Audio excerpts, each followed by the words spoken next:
मेराज के हमारा नबी सबअ समावत नहीं भूला वहाँ नबी हम गुनहगार उम्मत नहीं भूला वहाँ नबी हम गुनहगार उम्मत।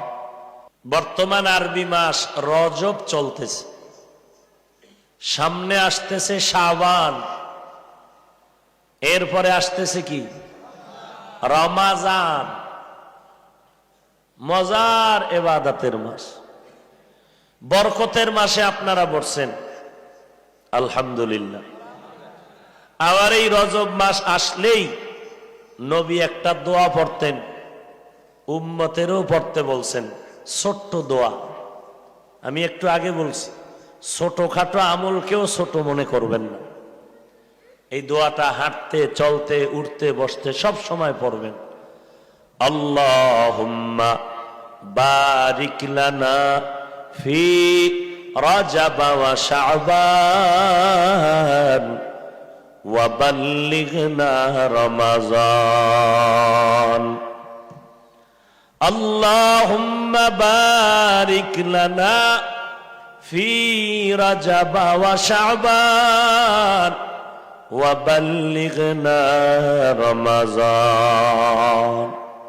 আয় আল্লাহ, রজব ও শাবানে বরকত দান করেন, হায়াতটাকে বাড়াইয়া রমজান পর্যন্ত পৌঁছায়া দেন।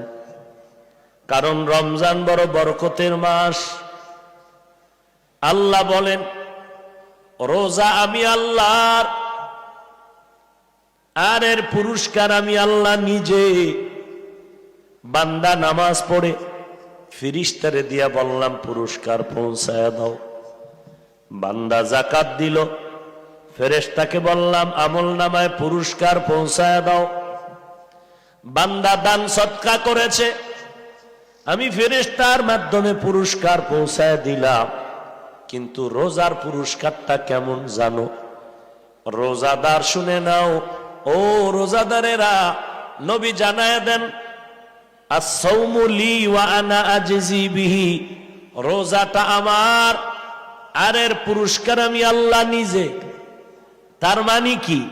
রোজাদার যারা আল্লাহর মোহাব্বতে রোজা রাখবে, আল্লাহ বলেন, নবী জানায় দেন, আমি আল্লাহ রোজাদারকে বলি, রোজাদার তুমি আমার, আমি আল্লাহ হয়ে গেলাম তোমার। সেই রমজান আসতেছে, বরকতের মাস। এখন থেকেই প্রস্তুতি নিব আমলের গোডাউনকে মজবুত করার জন্য। একটা সামান্য আমল নাজাতের দরজা খুলে যাবে। হাদিস শরীফে নবী বলেন, তার জন্য আল্লাহ হাসরের দিন বাহানা খুঁজবেন, কোন বাহানায় তারে নাজাত দেওয়া যায় কিনা। খুঁজতে খুঁজতে যদি দেখে কিচ্ছু নাই, বান্দার একটা নাম আছে, ইসলামী নাম, আল্লাহ বলবেন, যা এই নামের উসিলায় নাজাত দিয়ে দিন। ঘুরে ফিরে সেই রোজার মাস আসতেছে আমাদের কাছে, বারবার আমাদেরকে স্মরণ করায় দেয়। বলবো না ভোলা যায় নাকি মাহে রমজানের স্মৃতি, বলবো না ভোলা যায় নাকি মাহে রমজানের স্মৃতি। এ মাসের কত ফজিলত জানো কি মুসলিম জাতি, ভুলবো না ভোলা যায় নাকি মাহে রমজানের স্মৃতি, ভুলবো না ভোলা যায় নাকি মাহে রমজানের স্মৃতি। এই রজব মাস মহা একটা অলৌকিক ঘটনা হয়েছিল আপনার আমার রসুলের শানে। কি ঘটনা জানেন? কি ঘটনা? মেরাজ।